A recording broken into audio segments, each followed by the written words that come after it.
Fala galera, tudo bom com vocês? Estamos começando aqui mais um Podgru e hoje é um podcast incrível, uma entrevista incrível hoje com o Dr. Marcos Lisboa, que está aqui ao meu lado hoje, né doutor?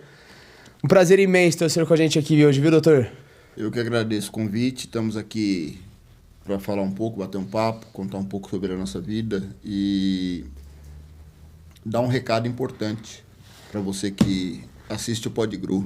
É isso aí. Vamos conversar um pouquinho, dialogar, conhecer melhor. E pra gente estar começando essa conversa, queria que o senhor começasse falando um pouquinho pra galera que tá em casa, quem é o Marcos Lisboa? O Marcos Lisboa é um jovem que mudou para Guarulhos aí há 50 anos atrás. Isso tem história, hein? Morador de Guarulhos e criado na periferia. Na mesma periferia que reside até hoje. Então, o Marcos teve uma infância difícil, como todo jovem da periferia, criado só pela mãe. O pai largou a mãe quando tinha 4 anos de idade e a vida não foi fácil. Apanhou como bastante. Não é fácil para ninguém, a gente apanha bastante. Então, o Marcos foi gari, o Marcos foi engraxate, o Marcos catou papelão, o Marcos trabalhou na construção civil, mas o Marcos também hoje é advogado, se formou em Direito, passou na OAB, fez pós-graduação em Direito Público e teve as dificuldades, mas também teve a parte de vencimento, né? A gente venceu, a gente conseguiu atravessar. Chegou numa vitória, né? As barreiras da vida. Caraca, e depois de passar por tanto sofrimento, porque quando você fala que foi criado só pela mãe, a falta de uma paternidade é muito forte, né? Na vida de uma criança. É difícil, mas a minha mãe, eu tiro o chapéu para ela que ela foi pai e mãe. Ela conseguiu fazer uma educação ambígua, né? Ela conseguiu transitar dos dois lados e eu lembro que a gente era moleque, chegasse chorando em casa, aí ela, se chegar chorando em casa, vai apanhar. Fazendo uma postura do pai. Eu tô criando um homem, não um saco de batata. E aí a gente aprendeu a viver, né? Entendia o papel, né? Que legal. E aquele papel da masculinidade muito jovem ainda, precisando correr atrás e ajudar, numa família de 7 irmãos, não é fácil, né? Então, a minha mãe é uma guerreira. Eu tiro o chapéu para ela e a dona Antônia, como é conhecida lá no bairro, ela é fantástica. É uma mulher que merece todos os troféus da vida. O senhor sabe que isso hoje é um dos maiores problemas hoje das mulheres. Acho que a grande maioria das mulheres hoje passam por esse problema, né? De abandono do marido quando engravida, né? Cria o filho sozinho. Eu acho que... Não sei, o senhor vai me confirmar melhor até. Deve ter sido o principal motivo do senhor ter decidido o partido que o senhor está hoje. Sim, eu assumi o Partido da Mulher Brasileira. Presidente, né? Presidente do partido. do PMB, é um desafio. Mas pensando na valorização da mulher. A mulher precisa ser valorizada, né? Acho que a mulher ela tem um papel de garra, um papel eficaz, um papel de guerreira. E eu tenho 2 mulheres em casa, a minha esposa e a minha filha, que a minha esposa também é guerreira. Nós começamos também lá embaixo, quando eu conheci minha esposa, também na periferia onde eu moro lá. E hoje ela é professora concursada da rede municipal. Passou em 2 concursos, concursada em Osasco, concursada em Guarulhos. A minha esposa tem pós em educação especial, ela tem pós... em matemática, tem pós em tecnologia. E a filha está seguindo o caminho, né? Ela é fantástica, minha esposa, também. Estudiosa. E a minha filha também. Está lá em Uberlândia, lá. Quero deixar um beijo. Já começou com um desafio também, morar sozinha. Isso, quero deixar um beijo para minha filha Ana Carolina, que eu amo muito. Está lá em Uberlândia fazendo engenharia da aviação. Aí agora ela resolveu mudar, começou na engenharia da aviação, resolveu mudar para fazer engenharia de cartografia e agrimensura, ou agrimensura e cartografia. E o importante é estudar. Eu falo para ela, o importante é estudar. Passou na federal, passou na ampla concorrência, não usou as cotas. Não que eu seja contra cotas, mas eu sempre mostrei para ela que o negro tem a mesma capacidade que o branco. E o senhor é a prova viva disso, né? Cursei da onde Direito na saiu, Faculdade de São tudo Paulo. que passou por isso, né? Cursei Direito na Faculdade de São Paulo, na Praça da Sé, e foi essa jornada que nos torna resiliente, né? Enfrentando algumas adversidades, nós sabemos que existe, tá aí, todos os dias. Sim. Mas um conselho que eu dou para o jovem da periferia é não esmorecer. Mostrar para ele que, através do estudo, ele pode conquistar vários locais. O problema é que a falta de atenção do Estado na periferia deixa que o jovem, por muitas das vezes, seja influenciado pelo ambiente, né, que ele vive. Eu acredito que o Estado, ele... O Estado que eu digo assim, o governo federal, todos, né? De certa forma, é proposital essa falta de investimento na educação. Eu vejo como proposital. Eu acredito que os deputados, senadores que estão ali sobre o comando da nação, eles criam os filhos deles para governar sobre os pobres da periferia. Se eu não der uma educação de qualidade para a periferia, eu vou ter pessoas para governar. Se eu passo a dar uma educação de qualidade, isso fica difícil para eu poder enganá-los, né? Então, eu acredito que nessa visão aí, o Estado ele já forma isso aí. Muitas das vezes ele defende algo que ele não dá para a família dele. Ele defende para a periferia algo que ele não vai dar para a família dele. Isso aí é... Toda unanimidade é burra, né? Então, eles... Se a população tem acesso à informação, eles questionam. E a partir do momento que questiona, começa a vir os porquês, né? E aí começa a entender mais, a se aprofundar mais. Então eu acho que é isso que o governo não quer das pessoas. Por isso que corta informação, corta investimento, que nem... Cara, a gente tá olhando no âmbito nacional, o tanto de corte na verba da educação que teve agora nesse último ano foi gigantesco. Gigantesco. Sim, as universidades federais falam isso aí, né? Você vê a juventude aí que fez o L, feliz da vida dançando na eleição, hoje está passando fome, está brigando porque não tem comida nos campos, falta papel higiênico, falta o básico nas federais. Porque eu acredito que houve uma mudança de paradigma, onde era para aplicar a educação pura, começou a entrar a ideologia e foi misturando, e hoje os alunos não sabem nem qual rumo tomar. A dificuldade é grande. E é engraçado que eram eles os maiores militantes da esquerda, né? Na eleição você via toda a faculdade, aquela onda do ele não, e agora tá todo mundo de greve. E aí você aconteceu, vê, né? Hoje eu olho... Se bem que os estudantes lá não gostam muito de estudar. Então ele já aproveita a onda, entra de greve, para todo mundo. Mas eu acredito o seguinte, eu acredito que isso foi bom. Eu vejo a parte boa. Eu olho aí nessa situação, esse caos que vem se formando, eu consigo tirar coisas boas daí. Porque eu vejo assim, eu acreditava que na política não existia ninguém honesto ou ninguém que fizesse uma política clara e transparente. Sim. Desde eu passei um período da ditadura, que eu acho que não foi ditadura, acho que a educação era até melhor naquela época, pois as matérias da própria escola pública tinha o SPB, Educação Moral e Cívica, então você aprendia tudo, aprendia muita coisa. Peguei a parte das diretas já em 85 e por décadas acreditei que o PSDB era de direita e o PT era de esquerda. Aliás, na minha época ainda tinha um Arena e MDB. Era o Arena e MDB. Depois aí veio o PSDB, PT. E aí, com a ascensão do Bolsonaro, eu vi que eu passei enganado um bom tempo. A direita alguns anos. Né?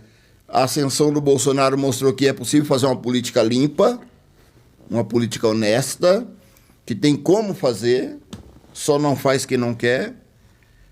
E também foi um marco para desvendar e mostrar que o povo vivia no mar de ilusão.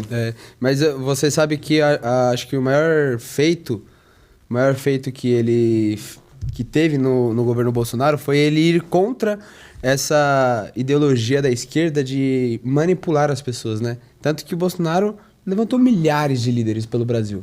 Então, ele deu oportunidade de acesso à informação às pessoas, entende? Ele era claro, ele era transparente sobre tudo que acontecia e a gente viu o trabalho que ele fazia realmente. Então, acho que era o maior caos, porque o PT veio perdendo força dentro disso. Que agora as pessoas, elas questionam, elas sabem o que está acontecendo, a informação está aí, além da mídia ser toda manipulada, mas as pessoas conseguem pesquisar agora e elas vão atrás, né? Sim, hoje a informação é clara, né? E esse aglomerado de brasileiros aí com os olhos abertos, mais de 60 milhões de brasileiros hoje, conseguiu enxergar que, de fato, por vários anos foram fantoche da política, ou foram marionetes, melhor dizendo. Hoje o PT fracassa, a cada dia mais fracassado, o que nós vemos hoje até na Câmara lá, vira e mexe uma notícia. O que o PT faz de bom hoje na presidência é viajar. Mais de 270 milhões só de viagens. E não tem dinheiro para pôr na educação. Não trouxe resultado nenhum. A educação falida, as universidades falidas, faltando comida, faltando papel higiênico. E o problema era o Bolsonaro. O que a galera não consegue entender é que o que o Bolsonaro limpou em 4 anos, o PT tá fazendo o dobro do rombo em apenas 2 anos. E para limpar essa sujeira depois vai ser difícil, não vai ser fácil. Mas, com o trabalho a gente resolve tudo, né? Mas eu acredito que a situação chegou por conta dos isentões, né? Os isentões que achavam que o Bolsonaro é grosso, ele fala, ele é muito rude nas palavras, a palavra dele é muito forte, ele não sabe se expressar. Hoje estão colhendo a fala mansa, né? Talvez a voz de algodão de quem promete picanha e entrega abóbora, né? Isso aí É igual o Bolsonaro fez o vídeo lá, falando da picanha, doce de picanha, né? Que era o doce de abóbora que os caras ficam falando. Mas, ô Bonitão, uma coisa que eu acho que é muito semelhante, e é uma das batalhas, agora a gente tá falando do PMB, cara, vai ser um trabalho árduo, porque o PMB hoje não tem uma expressão, né? Você tá começando algo que vai precisar de uma dedicação muito alta para levantar essa bandeira, mas a gente tá vendo também o crescimento da força da mulher. Mas pegar um partido e crescer isso hoje nessa guerra política é complicado, não é não?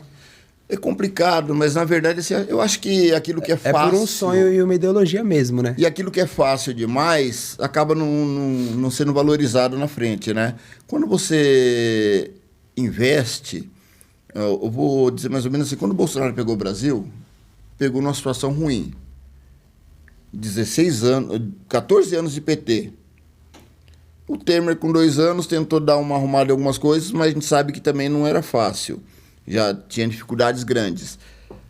O Bolsonaro pegou um país desorganizado. Em 4 anos, com a gestão Paulo Guedes, que um excelente, acho que não existiu melhor ministro da economia do que Paulo Guedes. O cara foi incrível. O cara é fera. Ele organizou a casa, ajeitou, colocou em ordem e deu superávit onde estava tudo no déficit. Isso aí é um...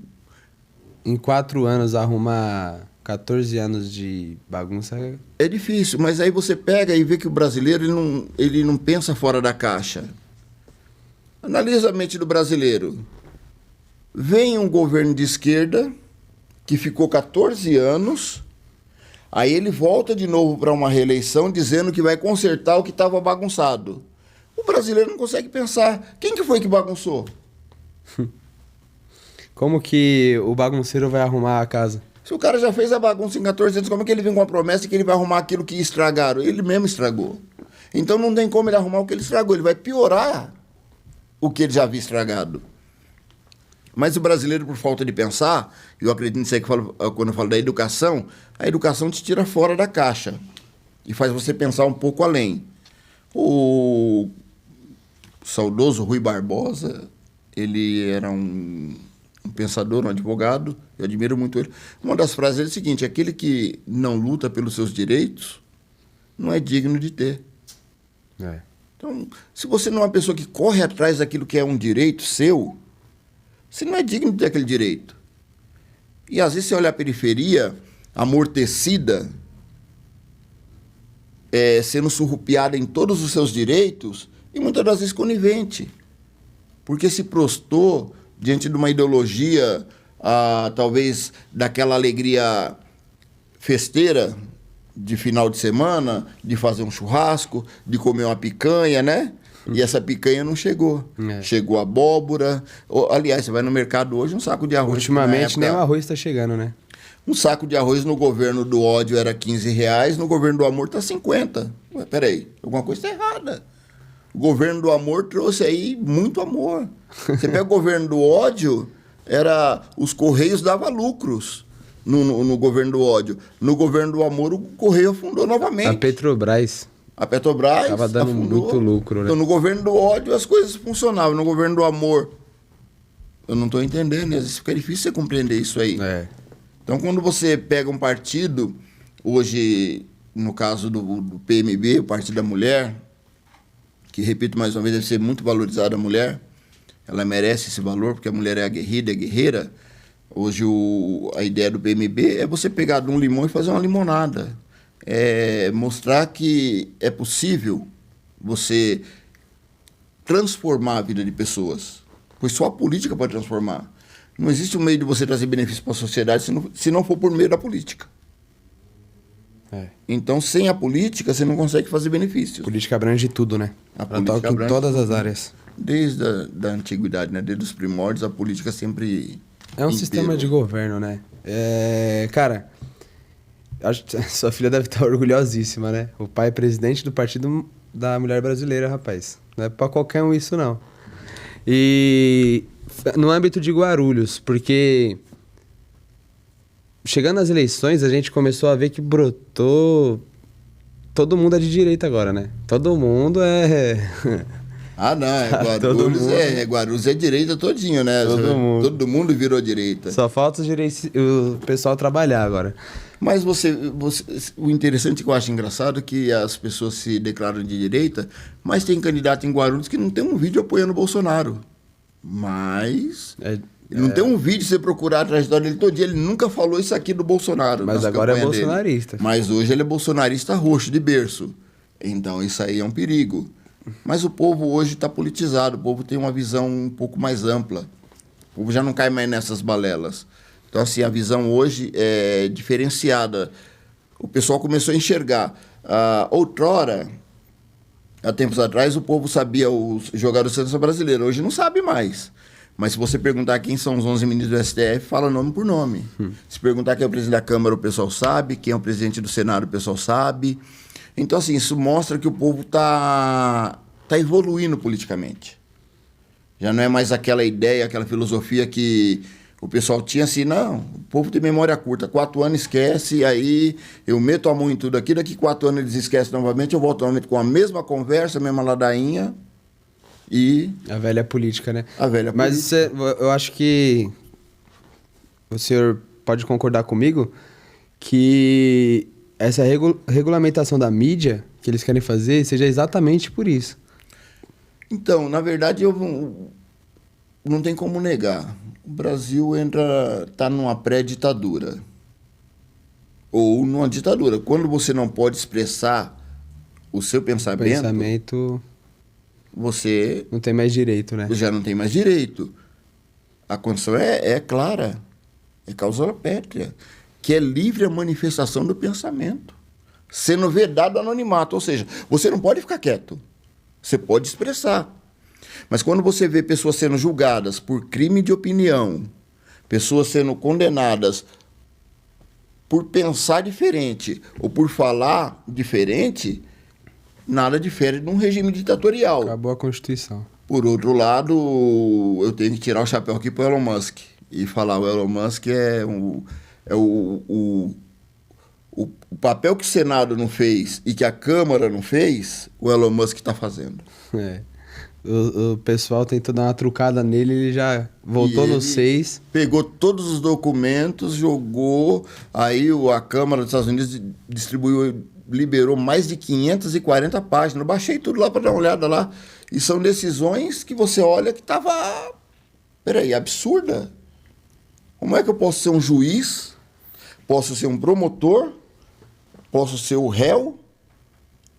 e ser o julgador da causa. Não existe. Não existe. Só no isso Brasil aí. existe isso aí. Isso aí é uma violação clara de direitos, de todo tipo de direito que você fala. Eu, como advogado, falo claramente isso aí. É uma violação enorme. Não existe isso aí. Então, assim, a Constituição é clara, ela dá amparo ao devido processo legal. Ninguém será condenado sem o devido processo legal. O que é o devido processo legal? Todo mundo tem direito à ampla defesa e contraditório. Sim. Nunca se viu no Brasil pessoas sem foro privilegiado sendo julgadas na corte máxima. Não tem lógica. De primeira, né? A pessoa que não tem foro privilegiado, a história dela começa lá embaixo. Começa lá no Ministério Público, lá embaixo, na primeira instância, com direito ao recurso. Se for aqui em São Paulo, ela vai começar lá na primeira instância, vai recorrer ao TJ, depois vai recorrer ao STJ e depois vai chegar ao STF. É uma escadinha. Não tem como ir direto para uma... Agora, ser direto numa instância que você não tem recurso mais. Você não tem foro privilegiado, você não tem nada e ainda você vai ser... Aí você vai recorrer a quem? E julgado por quem tá te perseguindo é complicado, né? A imparcialidade morreu faz tempo. Isso. O juiz, ele foi colocado para ser imparcial. O juiz não pode ser político. Ele já presta o concurso, ele é inamovível, o salário dele é garantido, ele não pode ser ameaçado por perder salário. Para quê? Para fazer um julgamento justo. E eu acho que esse negócio dele ser vitalício, isso tinha que acabar urgente. Entende? Um cargo vitalício, onde a pessoa decide o futuro do país. É complicado, não dá pra deixar pra sempre. Tem que ser renovado, tem que ser... Na Câmara lá no Senado tem projetos para reduzir até o tempo dos ministros lá no STF para 8 anos, né? Então, uns defendem 8, outros defendem 12. Porque você vai pegar um mau juiz, um juiz ruim, se ele ficar lá, se ele entrar novinho e ficar 50 anos lá, ele vai acabar com metade da vida dos brasileiros. E o engraçado é que o direito das pessoas, quando eram as manifestações que os bolsonaristas fizeram aí, manifestações pacíficas, só que interrompendo vias, essa era a desculpa. Foram presos porque interrompiam vias e tiravam o direito das pessoas. Mas agora, quando tá perdendo direito, só que é o governo do amor, tudo vale. Tudo pode. Você pega os black blockers lá na época da manifestação contra a Dilma. O que aconteceu lá? Os caras quebraram tudo. Depredaram tudo. E tá todo mundo aí de boa, tranquilo, solto, vivendo a vidinha. Aquilo não foi crime? Só existe crime quando um lado comete? É. Só existe crime quando alguém que é do espectro direita, conservador, aí para ele existe crime. Para quem é baderneiro não existe crime. Pode fazer o que quiser. Faz o que quer? Tá errado. Então você percebe que não tem como mudar fazendo a mesma coisa. É. Não existe mudança fazendo a mesma coisa. O que o PT faz hoje é a mesma coisa a mente de 2002 e não existe mudança. Não vai mudar nunca fazendo a mesma coisa. Hoje uma canetada resolve muita coisa, livra a vida de muitas pessoas que às vezes até participaram de atos ilícitos e estão aí. E acaba com a vida de muita gente também. Mas existem os justos e nós não podemos desistir do Brasil. Não dá. Tem uma frase do Martin Luther King que eu amo, que o senhor até postou ela esses dias. Não é o barulho dos maus que me assusta, mas o silêncio dos bons. O silêncio dos bons. Então, quando os bons se calam, os maus vão alvoroçar e vão fazer um estrago. Então, hoje, quando eu vejo e eu admiro, se tem uma pessoa que eu admiro, você concorda com tudo que o Bolsonaro fez? Não. Eu não defendo nem a minha mãe cegamente. Eu não faço defesa cega nem para minha mãe. Mas o cara é o cara. O cara é o cara. Fala assim... Vai passar 100 anos e não aparece outro Bolsonaro aí para fazer o que ele fez. Ele revolucionou o Brasil, ele despertou a chama do brasileiro de reconhecer que a terra, a pátria dele tem que ser valorizada. E outra, um bom líder levanta líderes. As pessoas falam do Lula hoje, quem que vai ser o sucessor dele? Se ele morrer, acabou o PT. Entende? Se ele morrer, acabou o PT. Se o Bolsonaro morrer hoje, ele deixou milhares de líderes aí. No Brasil inteiro, cara. Eu falo porque... Eu comecei a pesquisar política através disso. Eu não gostava de política, não queria me envolver com política. E aí a primeira manifestação que ele fez lá na Paulista, que tava lotado de gente.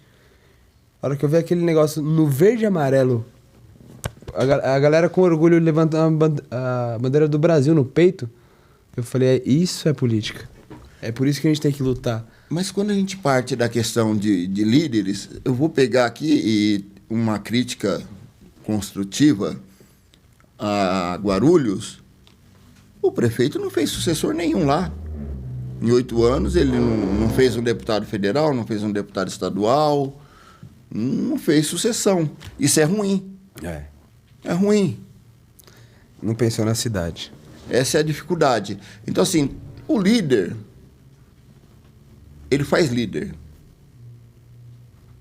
O líder, ele cria discípulos. Hoje, o Bolsonaro tem discípulos a tudo quanto é lugar. Ele fez o Tarcísio aqui, fez no Paraná, ele fez. Em todo lugar do Brasil, ele fez grandes lideranças.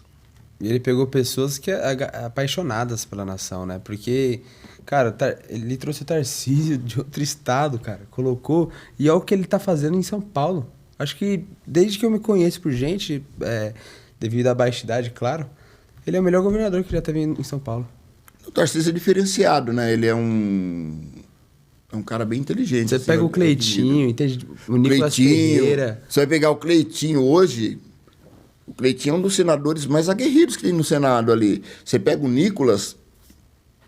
O Nicolas é um ponto fora da curva. É um moleque diferenciado. E o Nicolas Ferreira, assim, eu olho e sempre comento. Eu falo, esse moleque é diferenciado. Ele tem uma luz, né, velho? Tem uma luz. É um moleque que tem tudo para avançar, para crescer e para ser um grande líder político. Vai voar esse moleque. Um governador, pode ser um senador, quando chegar na idade certa, que ele não tem idade hoje para isso. Mas até um futuro presidente da República, que o moleque é bom, o moleque é desenrolado, né? Então, eu acho que essa molecada hoje deveria se inspirar no Nicolas. Olhar e falar, olha, eu vou estudar, eu vou fazer um curso de inglês, eu vou ser um político diferenciado, né? Você vai pegar que os políticos hoje são bilíngues. Esse avanço da direita fora do Brasil, essa provocação do Elon Musk, se dá a deputados que hoje conseguem dialogar em mais de uma língua. Então você vai pegar o Gustavo Gayer, fala inglês, até professor de inglês, se não me engano. Você vai pegar o Eduardo Bolsonaro, fala inglês e espanhol fluente, o Nicolas Ferreira fala inglês. Foi representar o Brasil na ONU. Na ONU, então, essa molecada, hoje essa revolução que você vê de fora para dentro, se dá a cultura desses deputados, que são pessoas qualificadas. Mas esse é o diferencial da direita. As pessoas o diferencial da direita é esse, qualificado. Vão procurar conhecimento, né? Busca conhecimento, né? E isso aí, o conhecimento, ele te tira da escuridão. Ele te faz enxergar mais longe. Quebra a manipulação. Quebra a manipulação. Essa é a parte interessante de adquirir conhecimento. Quebra a manipulação. O Nicolas fala algo que é muito interessante, que os espaços precisam ser ocupados, né? Então, quando a gente pega as lideranças que o Bolsonaro levantou, são pessoas que não estão lá por dinheiro, né? São pessoas que estão lá porque passaram por algo. Que nem o senhor falou aqui da sua história, veio de baixo, teve toda a dificuldade de ser um jovem da periferia, um jovem negro da periferia. Mas chegou onde chegou? A gente estava vindo para cá, o senhor estava me falando que chegou a chefiar... Os procuradores do SAAI...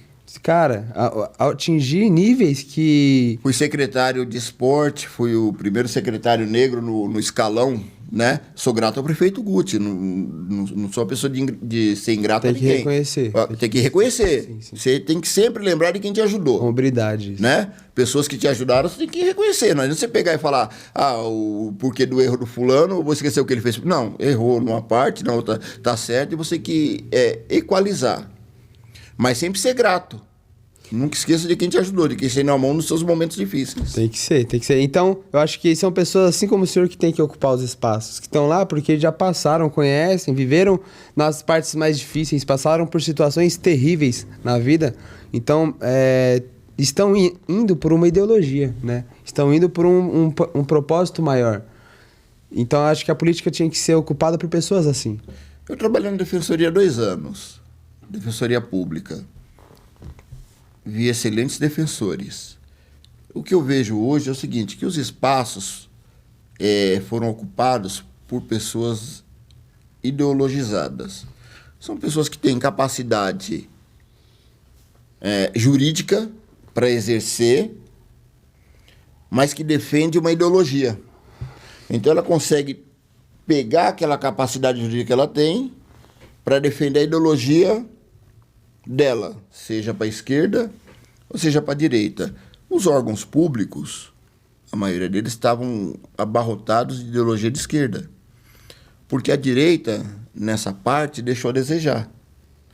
Então, assim, quando o Nicolas fala que nós devemos ocupar os espaços, ele fala de pessoas se qualificarem, Sim. estudarem, passarem em concursos, serem concursadas, no Ministério Público, seja na magistratura, seja na defensoria, seja no Senado, pegar esses cargos de carreira para você trazer uma nova visão, trazer sangue novo, né?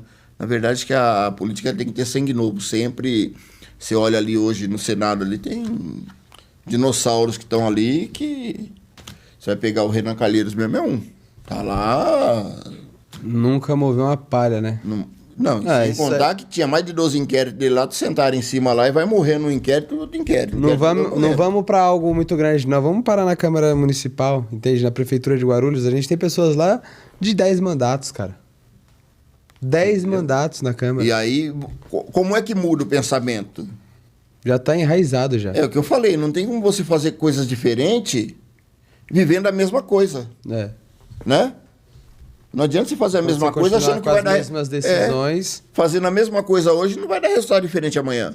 Não tem como. Não existe milagre. Então precisa fazer o quê? Renovar, sangue novo, a molecada nova. Eu já tenho uma certa idade, mas eu admiro muito o jovem. O jovem tem garra, tem virtude, tem vigor. Então os jovens têm esse vigor. Eu acho que nós que já chegamos a uma certa idade, vai usando a nossa experiência para orientá-los, para eles alcançarem e alçarem grandes voos. Sim, sim. Mas o Nicolas hoje tem esse amparo, né? O próprio PL, o próprio Valdemar, dá aquela força, né? Instrui ele para ele também não errar. No mundo da política, né? A gente fala do Valdemar, cara, experiência gigantesca dentro da política. O Valdemar hoje tem uma experiência, uma bagagem política, né? Não tem nem como eu querer chegar lá e dar aula para ele. Esquece. Né? Esse cara sabe de tudo, ele sabe dançar. Sabe, esse cara já passou situações. Domina a bola no peito e sai jogando. Sai jogando, isso é fato. Que nem o Ronaldo quando tava no Corinthians gordão. Só com a experiência. Essa é a realidade. Essa é a verdade mesmo. Mas é isso aí. Doutor, e a gente entrando agora um pouquinho na cidade de Guarulhos, né? O senhor vem pré-candidato a vereador, certo? Sim, pretendo concorrer a uma cadeira no Legislativo. E o que levou o senhor a tomar essa decisão? Olha, eu acredito que uma das coisas que eu digo para você é sem política você não faz nada, você não consegue mudar nada. E no Legislativo você consegue ter a oportunidade de fiscalizar. Sim. Fiscalizar, hoje nós temos grandes dificuldades na saúde em Guarulhos, a saúde passa por situações difíceis, vira e mexe, você vê vídeos lá de pessoas reclamando, passando ali algumas dificuldades. Então, a fiscalização vai ajudar a melhorar isso aí. Quando você tem um vereador atuante que gasta sola de sapato... Nem o Lucas Sanches. O Lucas Sanches, o menino aguerrido, corre atrás, vai lá, fiscaliza, mostra, olha, tá errado isso aqui. Então, ele acaba ajudando o executivo. Sim. Ele vai ajudar o executivo. O vereador que é atuante, ele ajuda o executivo, porque o executivo olha e diz, olha, se arrumar isso aqui, a situação tá ruim lá, cara. Lá as pessoas estão passando necessidade. Sim. A rua lá tá numa situação ruim. Essa fiscalização ajuda também o executivo a se orientar. Sim. Né? A tomar novos rumos e a melhorar. Mas só funciona se você tiver um executivo também que tenha a mente aberta para aceitar as críticas, para aceitar as orientações do e que queira resolver o problema. Que queira resolver o problema. E não barrigar para frente, né? Hoje o Brasil é o Brasil da barriga. Né? Eu estava olhando lá, o Lira falou, eu vou pautar aqui umas 5 CPIs. põe numa conversa lá, tal, daqui a pouco não sei o quê, não sei quanto de emenda, pá, já muda. Não, aqui, aí outro desce lá e vai lá conversar pessoalmente, outro vai não sei na onde, aí fica aquele negócio meio... Aí muda Peraí, tudo, né? por que que já mudei de ideia? O que está acontecendo? O brasileiro não é burro. O brasileiro não é burro, o brasileiro sabe do que acontece. Na verdade, o foco deixou de ser o brasileiro faz tempo, né? Você entendeu? Então, nós vamos resgatar isso aí. E a juventude consegue fazer isso aí. Porque a juventude está ali cheia de gás, cheia de vigor, vai, corre para lá, corre para cá, e consegue avançar nessa situação. Então, por mais jovens na política, eu sou por mais jovens na política, por mais mulheres na política. Principalmente no PMB. As mulheres são aceitas no PMB. Todos que chegarem podem se filiar, que o PMB está de portas abertas para as mulheres. Uma coisa que eu tenho acompanhado lá, como o PMB tá junto com o PL na cidade de Guarulhos, a gente tem acompanhado muito trabalho. E tem dado voz a muitas mulheres, né, cara? Sim. E é impressionante tanto de mulher que quer esse espaço, que busca, que quer falar, quer entrar na discussão, quer, entende, impor a voz. Quer debater. Quer debater. E o PMB tem feito esse trabalho. E a mulher ela tem um feeling diferente do homem, né? Às vezes o homem não consegue enxergar a percepção que a mulher tem. Eu falo isso pela minha esposa. Minha esposa, ela é terrível. No bom sentido, terrível no bom sentido. Ela tem um feeling. Ela olha, coloca assim, o maridão no lugar certinho. Ela olha e fala assim, ó, esse caminho aí vai dar ruim, não vai não. E se eu for, dá ruim. Dá ruim. Dá ruim. Ela tem uma... Então, assim, essa orientação, essa visão que a mulher tem, a mulher ela é muito mais zelosa, perceptiva, ela consegue enxergar detalhista. Ela é detalhista, na verdade, né? Ela consegue ver detalhes que a gente não vê. Sim. O homem é mais largadão, conversa e tal, mas a mulher ela consegue enxergar aquilo que nós não vemos. Então, assim, eu sou favorável da mulher na política. O PMB tem as portas abertas para as mulheres de Guarulhos, para se filiarem, para participarem da política ativamente. Eu acho que esse é o caminho. Só muda o bairro, só muda o município, só muda o estado, só muda o Brasil se todos se engajarem, né? Se engajarem na política para trazer essa mudança. Hoje nós temos uma situação ruim no Brasil por conta de 60 milhões votou de um lado, 59 e pouco votou do outro, e quase 50 ficou em cima do muro. É isso que faz falta. E em cima do muro não funciona para ninguém. Eu vou te falar, pode reclamar do Brasil hoje, quem votou quem se decidiu. Agora as pessoas que ficaram omissas vai ter que pagar R$50 no arroz e ficar quietinho. Para quem não tem um lugar para chegar, qualquer caminho serve. Essa é a verdade. Então, a pessoa, quando está em cima do muro, ela não tem um lugar para chegar, então qualquer caminho serve. Porém, hoje, você vê aí alguns isentões aí, reclamando do dólar que subiu, reclamando... Na hora da decisão, da situação. O real desvalorizou, perdeu. O real perdeu para o peso argentino. Saiu agora, esses dias eu estava lendo. Nossa, o peso argentino era... A Argentina que estava afundada, mergulhada lá no caos. Você vê que superou o Brasil. A direita faz, né? A direita chegou na Argentina e o cara tá organizando o país. Parabéns para o Milei, que assumiu lá com garra, aguerrido, foi estrategista, viu o que deu errado no Brasil, falou, não vou fazer isso aqui não, eu vou por outro caminho. Cara, apertou os sindicatos. E é trabalho, né, cara? Se você coloca trabalho... Você viu o tanto de secretaria que ele tirou de ministério que ele tirou lá? Meu, tava um verdadeiro Brasil a Argentina. Ao contrário da gente, né? Quantos ministérios aumentou? Aumentou mais de 15, pô. Tá parecendo Guarulhos, cara. Aumentou mais de 15. Guarulhos agora tem uma secretaria só pra cuidar de buraco. Porque... uma secretaria só pra cuidar de buraco. Quando você pega lá o Bukele fez uma gestão exemplar, né? Na direita... Né? Indiscutível, né? Indiscutível. Então, o Bukele hoje ele é um exemplo. Hoje todo mundo é obrigado a espelhar e falar, o cara mudou. Mas ele foi num governo austero, um governo firme, um governo de pulso firme, e colocou todo mundo no devido eixo. Cara, eu A gente tá falando sobre um trabalho sério, sobre integridade, né? Hoje eu sou conselheiro no HMU, em Guarulhos. E a gente teve reunião do conselho agora, quarta-feira que passou, e do começo do ano até agora só veio 15 milhões de reais pro hospital. Como que um hospital do porte do HMU vai sobreviver com 15 milhões de reais de receita? Então, essa é a questão. Tudo é questão de gestão, né? Gestão, orçamento.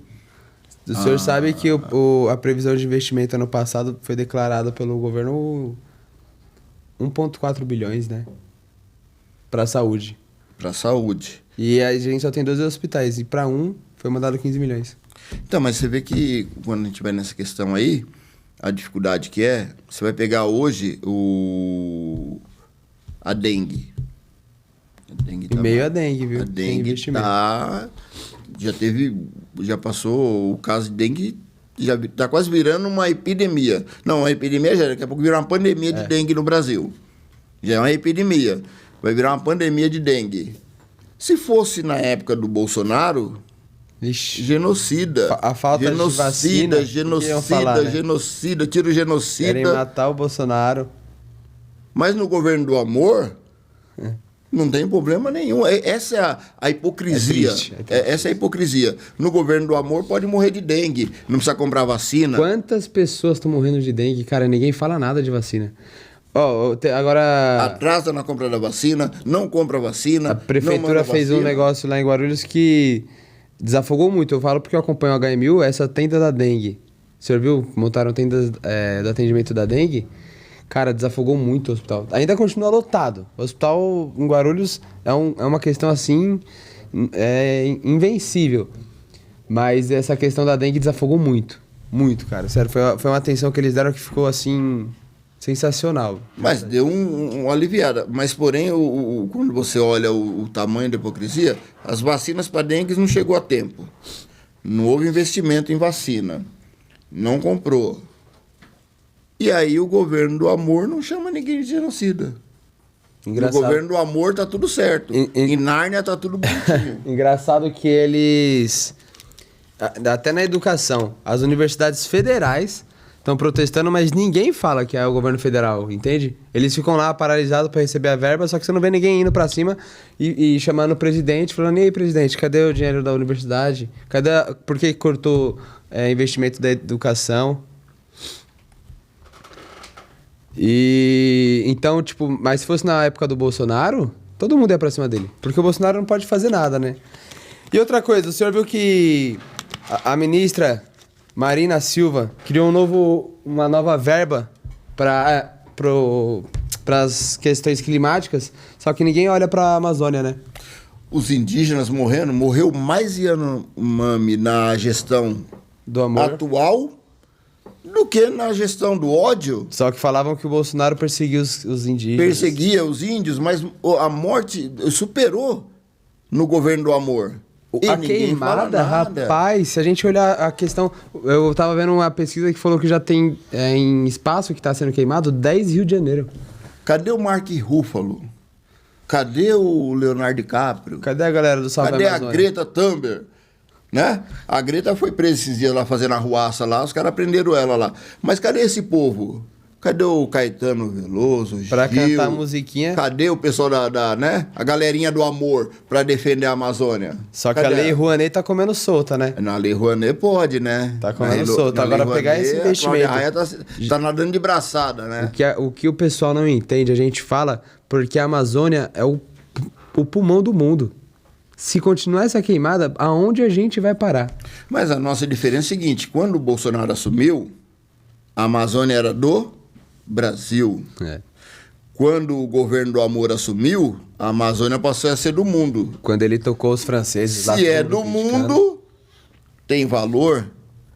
Ele estava até no... Lembrou, eu estava vendo esses dias lá, o presidente da França, o Macron, junto com o Lula, ali de mão dada na Amazônia. Lembrei de um filme que passou há muito tempo, a Lagoa Azul. Não, o amor está no ar. Estava olhando assim, o amor está no ar.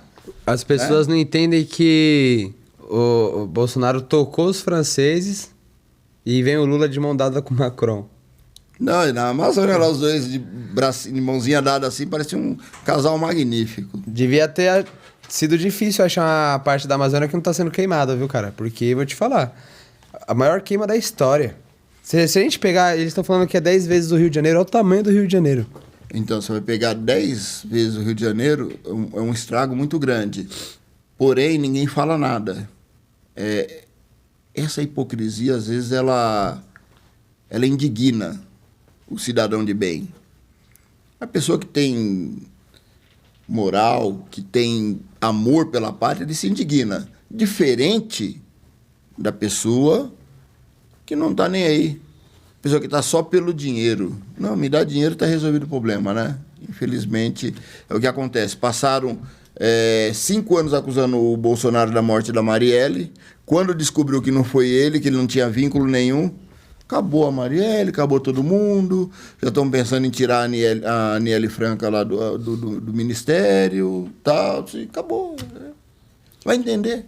O problema, se ele parasse de gastar tanto dinheiro com viagens, simplesmente com as viagens que ele faz, porque eu acho que o cartão corporativo nunca passou tanto, igual tá passando nesse tempo.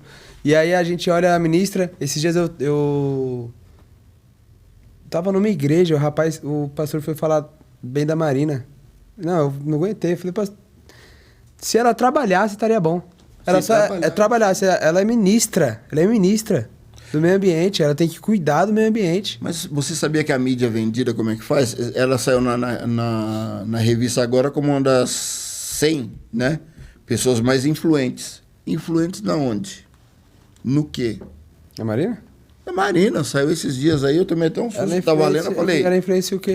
Então, eu não entendi o influente aonde, né? Ela não está influenciando nem o ministério que ela cuida. Mas o jornal aceita tudo, Na verdade, ela está influenciando sim, é eles não cuidar, é simples. Né? O jornal aceita tudo, né? O jornal aceita. Aí você pega esse pessoal aí hoje e você vai olhar, é a mesma coisa quando você pega essa guerra do Hamas com a Palestina, do Irã contra Israel.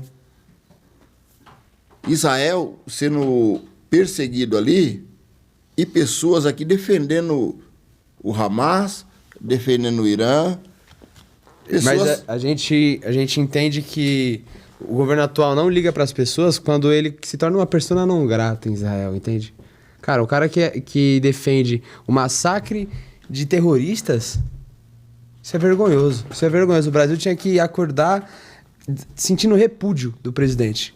Mas são pessoas ideológicas. Agora, você pega essas pessoas ideológicas daqui, o Hamas não tolera gay.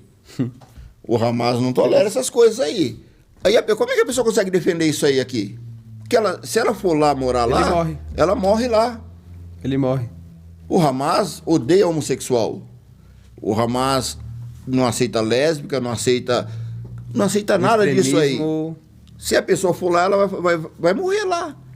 E como é que eles conseguem? Então você percebe que isso é uma lavagem cerebral, ou faz de má fé, é uma defesa de má fé, alguma coisa que é quase inexplicável. E são pessoas que defendem o fim da polícia militar, que defendem o desarmamento, que defendem tudo isso que vai contra o que o Hamas faz. Entende? Porque lá é arma, é desrespeito, é tudo que eles vão contra. Só que quando é no outro país, tudo bem. Então, e como é que eu posso defender alguém que me odeia? É fácil defender algo que eu não estou sentindo a dor do outro. Você entendeu? Então você pega hoje, mas tudo caminha para uma situação é complicadíssimo quando você fala. Você estava olhando uma matéria hoje que a ideia do STF estava pensando em cancelar o Telegram e o WhatsApp. Peraí. Se os caras mexem no Telegram e no WhatsApp, eles querem fazer o quê? Cortar a comunicação. Se eu corto a comunicação, o que vier para mim é verdade. Eu não vou ter como rebater aquela ideia. Era o que acontecia antes. Até então, antes do WhatsApp, antes de algumas coisas da tecnologia que o celular oferece, era o que a Globo falava era verdade. A Globo colocar lá é verdade, a Globo falou. Como é que é verdade? Cara, não, a Globo falou. Né? E era uma verdade absoluta isso. A Globo falou. Então, hoje, com o cenário da diversidade de informação e de você poder chegar à informação de fatos e poder checá-las também, derrubou o monopólio globista, né? O monopólio da Globo caiu. Agora a Lei Rouanet teve que dar um salto gigantesco. Com a reação do Musk aí também, eu vi que o UOL mandou um bocado embora, dispensou um monte. A Folha de São Paulo, que ajudou a colocar o Brasil na situação que está hoje está falando contra, está falando que existe uma ditadura no Brasil em curso. Eles não vão ter como sustentar. O Estadão está falando isso, era impossível. Porque quando pegou os documentos sigilosos, eles viram que até eles estavam inclusos lá. Só que e a mídia já tá aí, já. Esquece, não tem como fazer hoje. Hoje, eles tentam manipular os jornais, mas o Instagram hoje eu acho que é a fonte mais confiável que a gente tem. Dos influencers que a gente tem conservadores de direita, sabe? Porque são pessoas que conseguem pegar a notícia na verdade, a informação na verdade, na raiz e transmitir sem manipulação. Você pega hoje uma boa fonte de informação que eu gosto é o Twitter, que é o X. Né? O antigo Twitter, hoje é o X. Ali no Twitter, eu acho que o Twitter é bem elitizado nessa questão. E foi uma plataforma que foi gerida para trazer o debate como ele é. Porque assim, quem for melhor na ideia, que convença o outro. Debate é isso. Você vai conversar com um petista, ele não consegue debater. Não tem fundamento. Ele não consegue nem debater. Aí ele começa a te xingar, começa a te maltratar, começa a te ofender, começa a ofender sua família, começa a ofender... Você vai pegar o petista hoje e vai falar pra ele alguma coisa e vai dizer, não, é gado. Gado, deixa eu só falar isso aí. Mais nada. Por quê? Porque tá com a mente fechada. Não lê um livro, não vê nada e fica ali.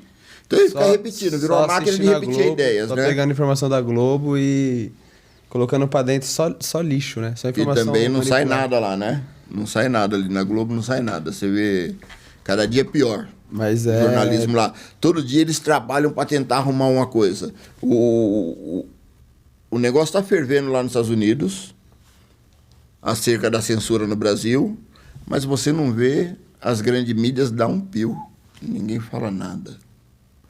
Parece que não está acontecendo nada. Eles vendem como se estivesse vivendo no paraíso. Cara, a gente pega essa guerra que o Elon Musk levantou, logo após isso, teve um aumento na Lei Rouanet de 56%.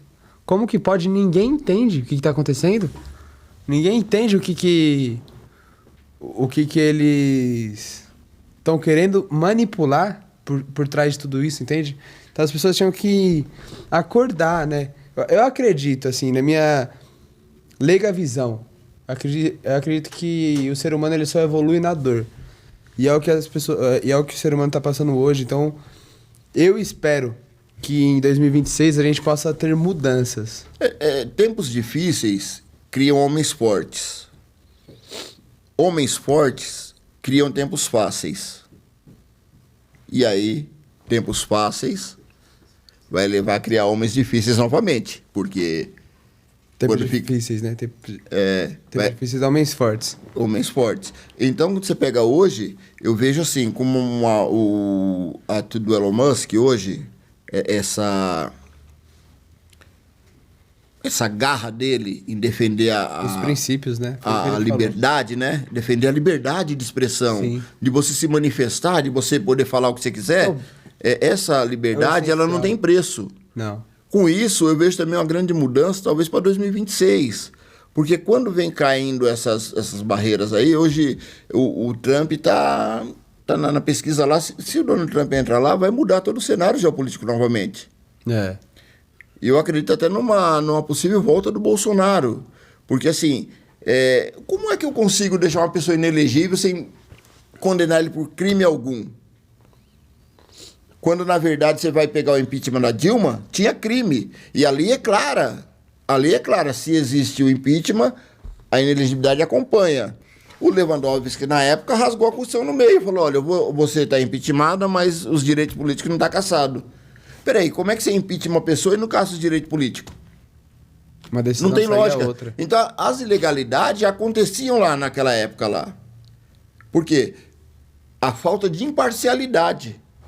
Quando você volta um pouquinho no tempo, o Teori Zavascki, que foi, para mim, um dos melhores ministros que teve ali na corte, ele, independentemente de quem colocou ele, lei. Imparcialidade. Imparcialidade. Lei, Constituição. Você vai pegar o ministro Marco Aurélio, legalista, até o último, legalista, ao pé da letra, mas é legalista.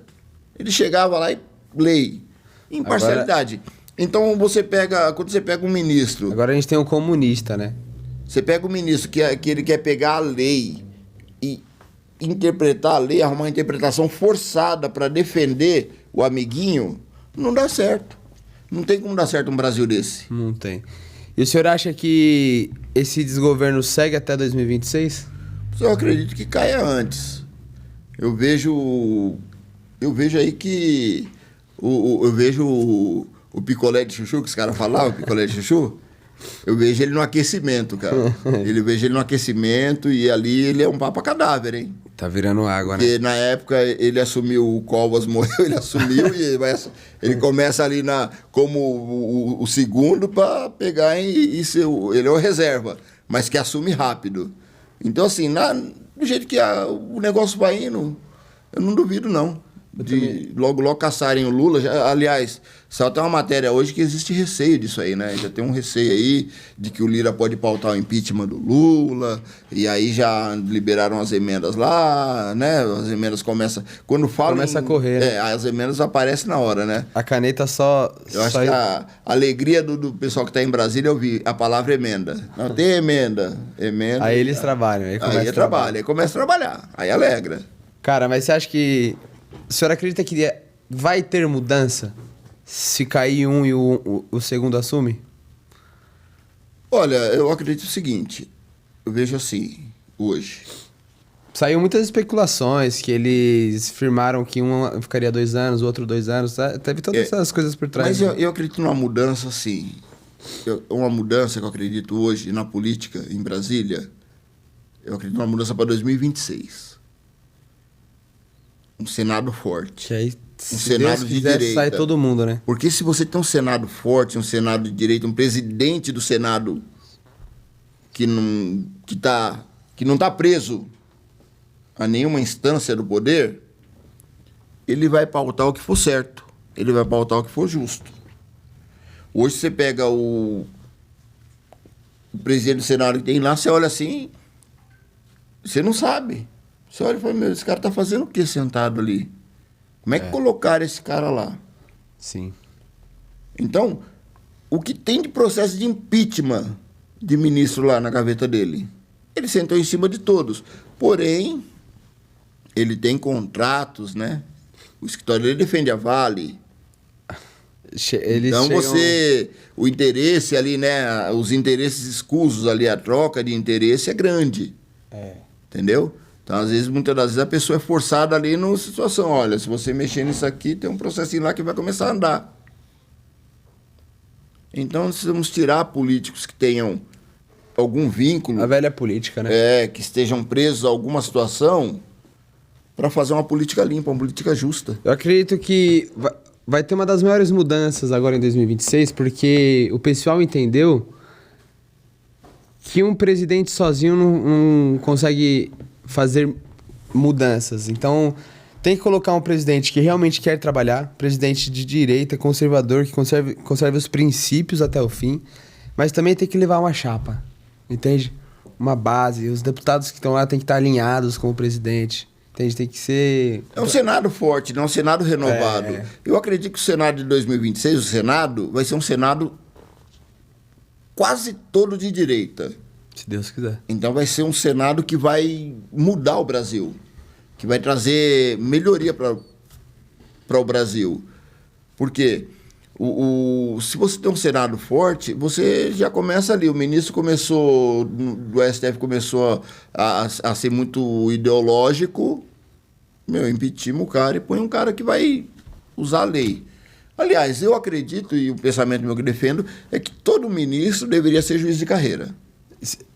Exatamente. Já começa aí. Você quer ser juiz ministro do STF, tem que ser juiz de carreira. Tantos anos. Começou aqui. a carreira lá na magistratura e foi ascendendo e tem capacidade, tem bagagem para julgar.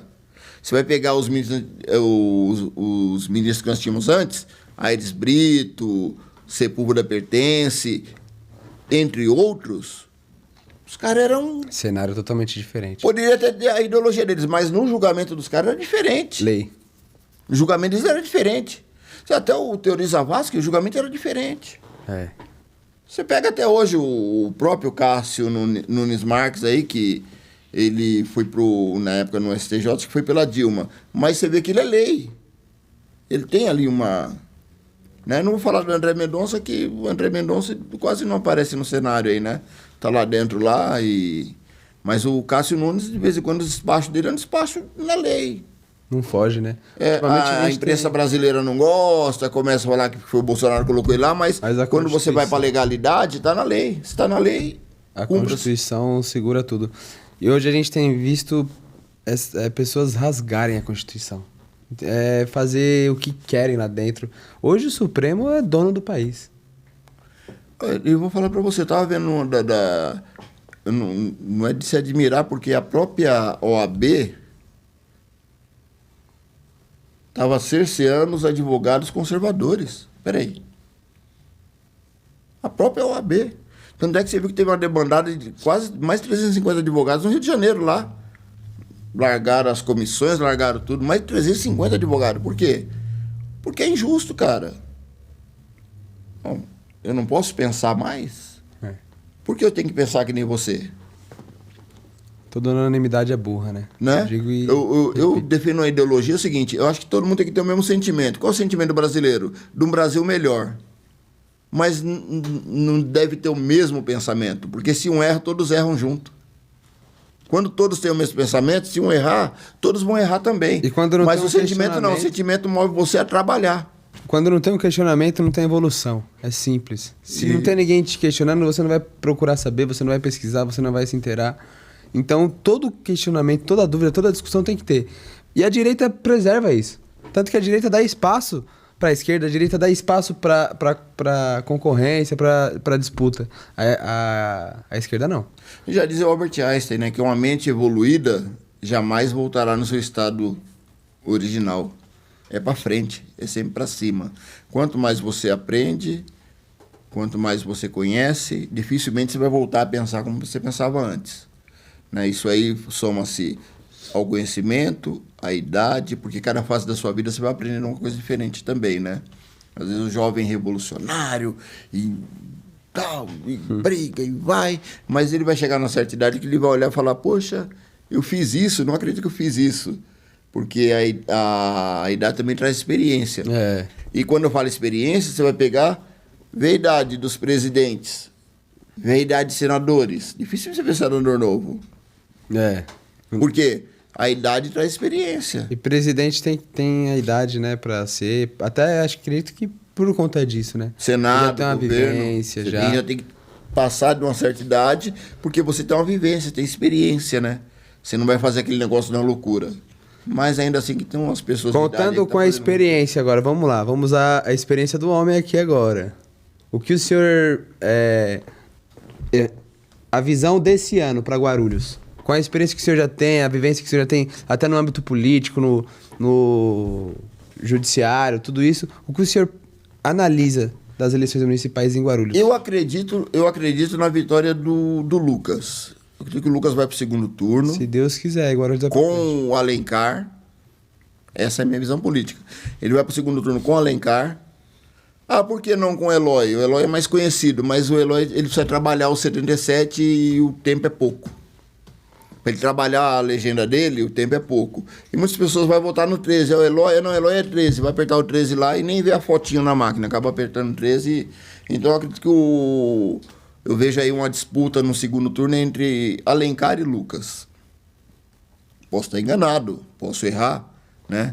Mas essa é a minha visão também. É uma analogia minha, é um ponto de vista meu, politicamente falando.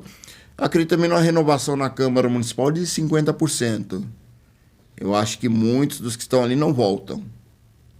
Muitos vai ter uma renovação grande, até com a mudança eleitoral também. Agora a gente viu que diminuiu o número de concorrentes. Na eleição passada tinha mais de 1.200, nessa aqui talvez chegue a 500.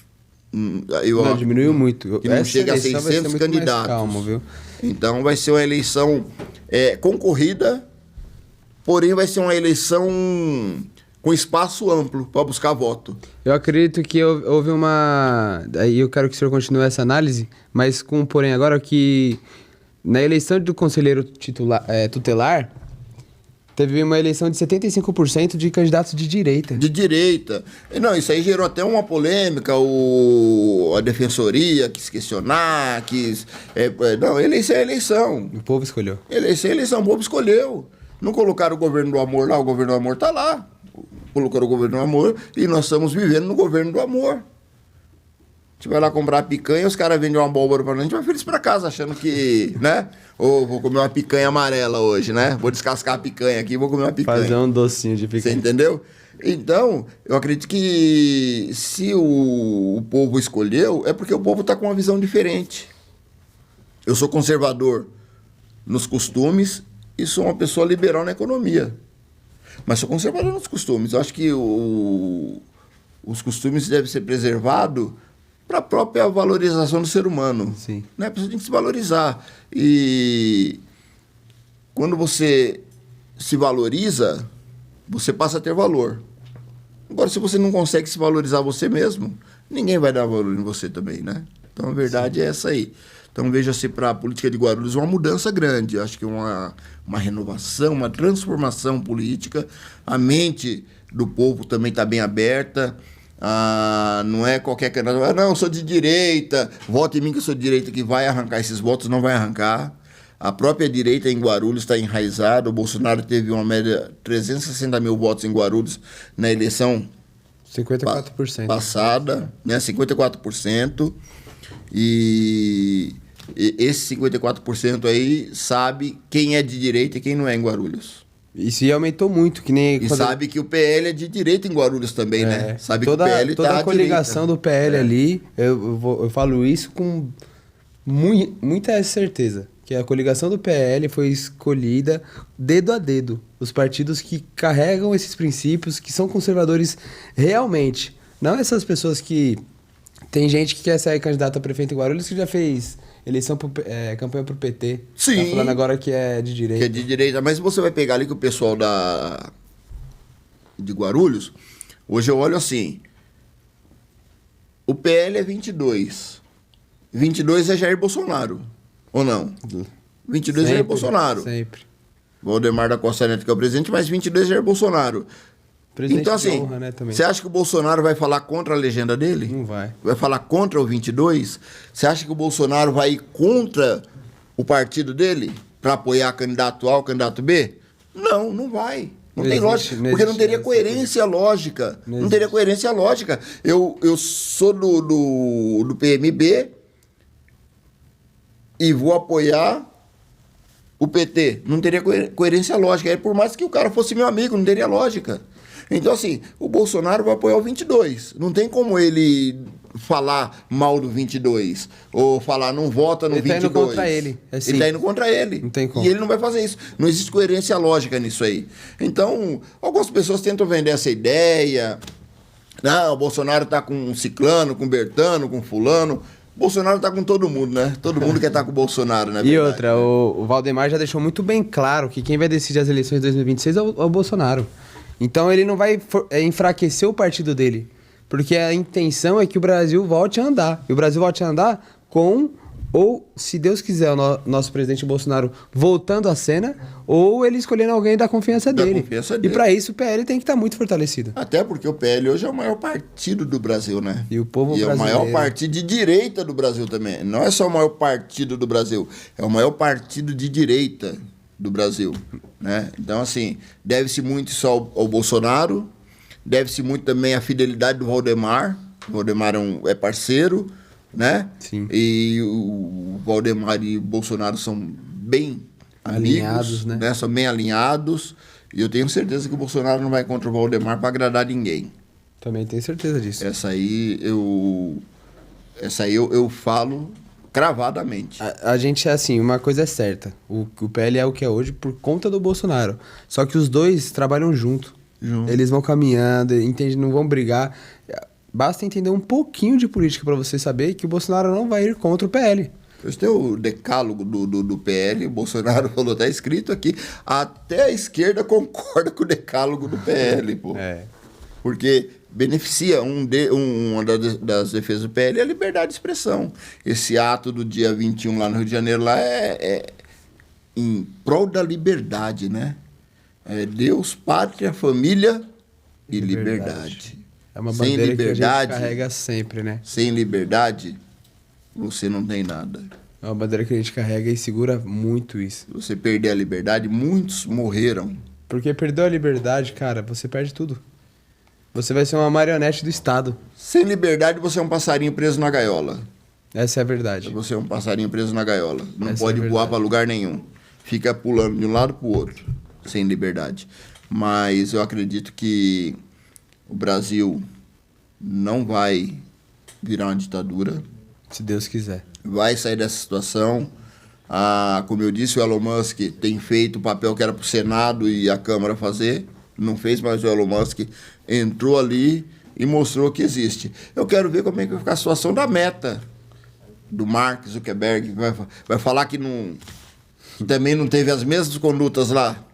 Ou o YouTube vai falar a mesma coisa. O que acontece é que a hora que eles pegam Nossa, me fugiu o nome dele, da X. O Elon Musk. O Elon Musk. Ele não vive disso. Então ele já falou, ele já deixou muito bem claro que os princípios dele não têm valor. Então o Mark Zuckerberg, ele vive da empresa dele, ele tem muito dinheiro, mas vive da empresa dele. O Elon Musk não, ele já falou que ele comprou a X pra liberdade. Ele vai dar liberdade, ele vai liberar. Mas essa ideia do Elon Musk vai fazer o quê? Vai fazer crescer mais o X. Vai. E as plataformas todo mundo migrando pra lá, que estão pro lado da censura, que estão apoiando a censura, elas vão perder. Então isso aí vai forçar eles a aderirem também à mesma ideia. E acabarem confessando e mostrando que eles também viviam no mesmo sistema repressivo. Eu não mexia na X, aí uma vez o Lisboa me encontrou lá no escritório. Ele falou, você tem? Eu falei, não. Ele falou, então você não existe. Aí depois disso eu falei, cara, então eu tenho que aprender a mexer. Não, Entrei. O Lisboa é bom no que ele faz. O Lisboa é um excelente comunicador. E é muito importante esse trabalho, né? O Lisboa é bom. Eu fico bravo às vezes que ele posta uns vídeos lá, cara, que tá escrito a legenda, quando você vai ler, sumiu a legenda, já não dá pra terminar de ler, tem que voltar 10 vezes pra terminar de ler a legenda. O Lisboa só perde pra mim numa coisa. O quê? Eu tenho mais cabelo que ele. Eu tenho mais cabelo que ele, então ele perde pra mim nisso aí. Mas assim, brincadeira à parte, esse trabalho da comunicação, dos influencers que eles vêm fazendo é muito importante. E uma coisa que a gente não pode esquecer, tratando no assunto do Elon Musk, é porque que o Bolsonaro, a guerra que o Bolsonaro entrou é uma guerra de verdades. Então o Elon Musk liberando todas as informações só fortalece o presidente Bolsonaro nisso, né? Com certeza. Ele fez ali, cada decisão que eu analisei ali, então assim, é estranho. Como é que eu vou criar um comitê de investigação para eu mesmo dar ordem nesse comitê para ele fazer a investigação? Você é as 3 pessoas da... E detalhe, pior ainda, eu crio esse comitê, dou a ordem, mando você restringir fulano, mas não fala que fui eu que mandei. Fala que é uma política da empresa aí. Peraí, fazer nas sombras... nas escuras? Não, né? Alguns filósofos dizem que o melhor detergente ainda é a luz do sol. E aonde chega a luz, a verdade aparece. Então hoje eu vejo que a luz está batendo ali, a verdade está aparecendo. E isso é muito importante porque uma das armas que a esquerda hoje carrega, e já foi falada por eles, que se necessário criam mais narrativas. Só que trazendo a verdade, não tem como se criar narrativas, porque a narrativa é simplesmente uma mentira bem contada. Então quando você traz a luz da verdade, traz as informações base para as pessoas, as narrativas caem por terra. Meu professor de Direito Penal, o professor Joel, Processo Penal e Direito Penal, ele falava uma coisa: não existe crime perfeito. Não existe. A pessoa pode tentar montar um crime, mas ele nunca vai ser perfeito. Em algum momento ele vai ser descoberto. E você vê que não existe crime perfeito. O crime perfeito não existe.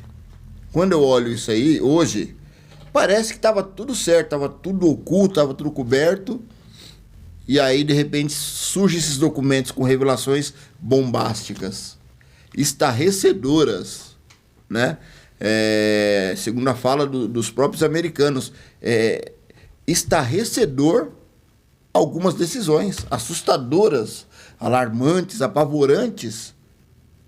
Então, isso é a prova de que não existe um crime perfeito. Tudo que é feito às sombras, e eu vou até usar um texto bíblico aqui, que a Bíblia diz que nada que é feito, não há nada que seja feito em oculto que não venha à luz. E a Bíblia ainda diz, né? No próprio Jesus disse ali no sermão da bem-aventurança: bem-aventurados que têm fome e sede de justiça, porque eles serão fartos. Hoje nós estamos vendo a fartura da justiça aparecer. Porque o que pregou-se foi uma ideia aí do ditador, né? O governo do ódio queria impor uma ditadura, mas na verdade a ditadura veio para o governo do amor. O governo do amor veio ali oferecendo uma picanha de abóbora e apertando, e hoje... E hoje nem direitos se tem mais. O sonho das pessoas era a tal da picanha e perderam-se até os direitos. Até o direito de falar hoje, né? E, doutor, a gente está caminhando para o final. Eu queria que o senhor finalizasse com uma dica para o guarulhense que vai entrar agora nessa eleição municipal. Olha, o guarulhense, eu quero conclamar ao eleitor guarulhense: a direita é 22.